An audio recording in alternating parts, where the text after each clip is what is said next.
자, 이번 시간에는 이 컴포저를 이용하는 구체적인 방법에 대해서 살펴볼 건데요.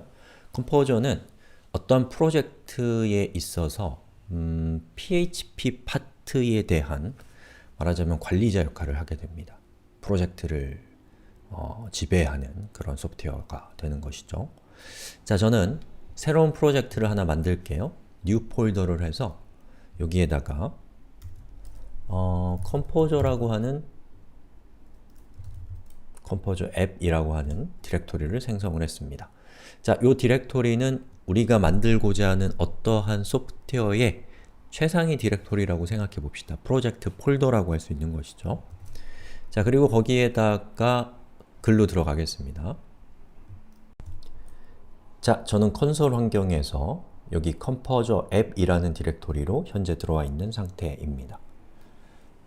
이 상태에서 우리가 현재 디렉토리를 바로 이 컴포저 앱이라는 디렉토리를 어떠한 프로젝트의 홈 디렉토리로 그 컴포저를 통해서 관리하고 싶다면 여러분 여기에다가 이렇게 입력하시면 됩니다. 컴포저 init이라고 하게 되면 컴포저는 이 컴포저 앱이라고 하는 디렉토리를 우리 프로젝트의 홈 디렉토리로 인식해서 여러가지 일을 처리할 수 있게 됩니다.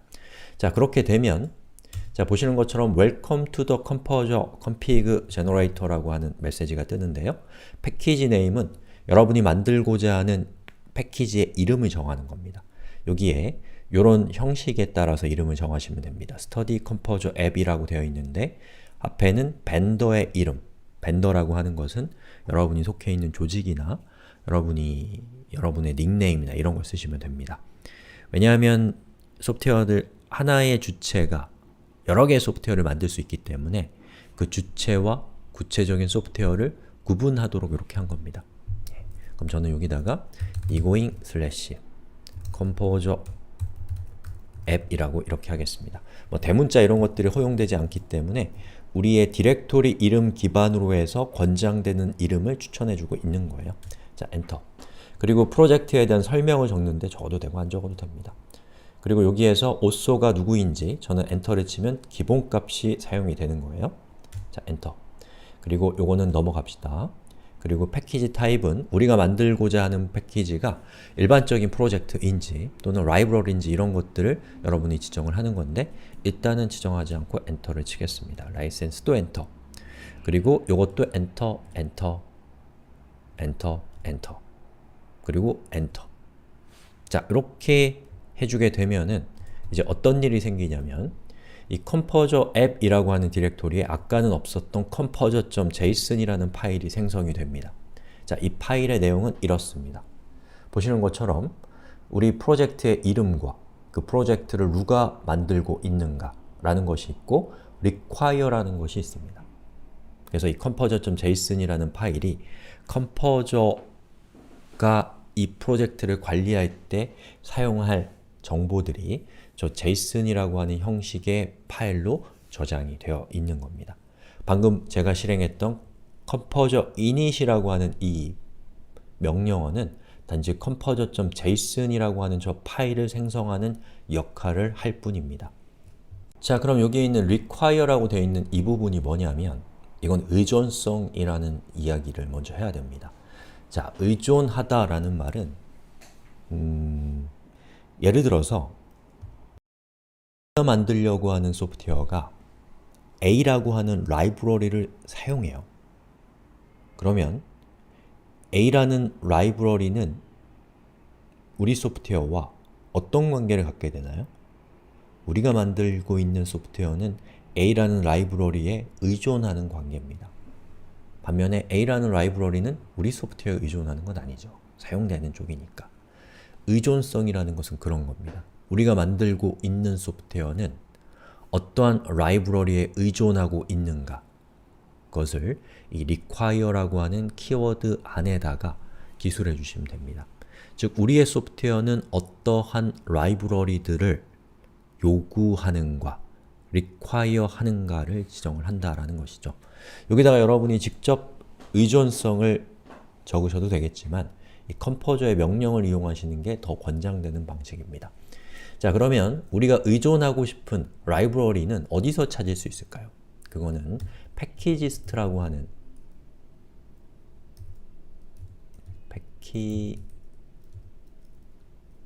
PAKAGIST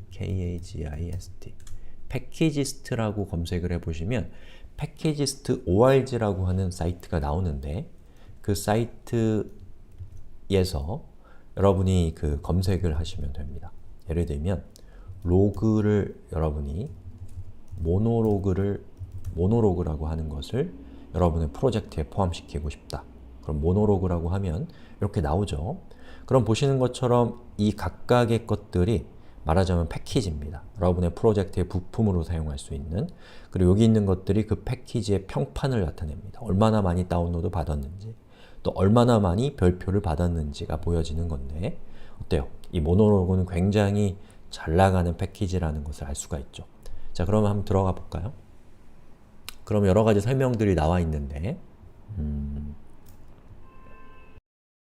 이 패키지는 모노로그라는 패키지는 PHP는 5.3 이상에서 동작하고 또 이 모노로그는 어떠한 라이브러리들에 의존하고 있는지를 보여주는 것이고 그 밑에 가보면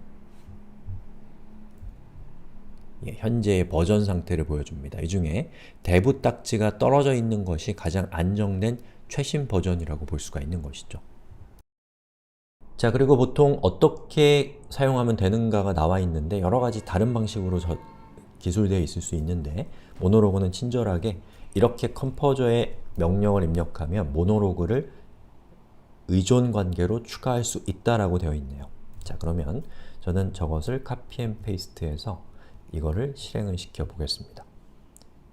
엔터. 그러면 여기 있는 require가 어떻게 바뀌는지 한번 봅시다. 자, 이렇게 명령이 실행이 된 후에 이런 상태가 되는데요. 이게 시간이 좀 걸릴 수 있습니다. 패키지스트가 굉장히 바쁜지 상당히 느려요. 개선되길 바랍니다.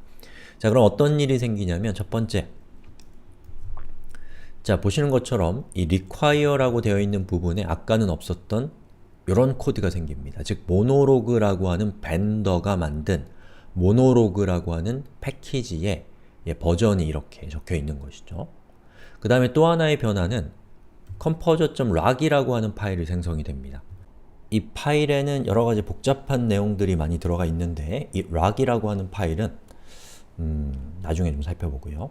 또 하나 아주 중요한 것이 생겼습니다. 여기 보시면 자, 벤더라는 것이 생겼는데요. 이 벤더 안에는 보시는 것처럼 모노로그가 있습니다. 그리고 모노로그 안에는 다시 모노로그가 있고 모노로그에 여러 가지 소스 코드들이 이렇게 들어가 있습니다. 자, 여기 우리가 컴포저에서 모노로그라는 벤더에 모노로그라는 패키지를 이 프로젝트는 의존하고 있다 라고 이렇게 적어준 거죠. 버전은 이것이고 그에 따라서 컴포저가 우리 대신에 이 모노로그라는 프로젝트를 우리의 프로젝트에 벤더라고 하는 약속된 디렉토리에 다운로드해서 설치하는 것까지 다 해준 겁니다. 굉장히 편하죠. 카피 앤 페이스트 같은 거 하실 필요도 없습니다. 자, 그러면 우리가 이제 그 의존성을 설정하는 것까지 했으니까 다음 시간에는 이 모노로그라는 프로젝트를 우리의 프로젝트의 부품으로서 포함시키는 방법을 살펴봅시다.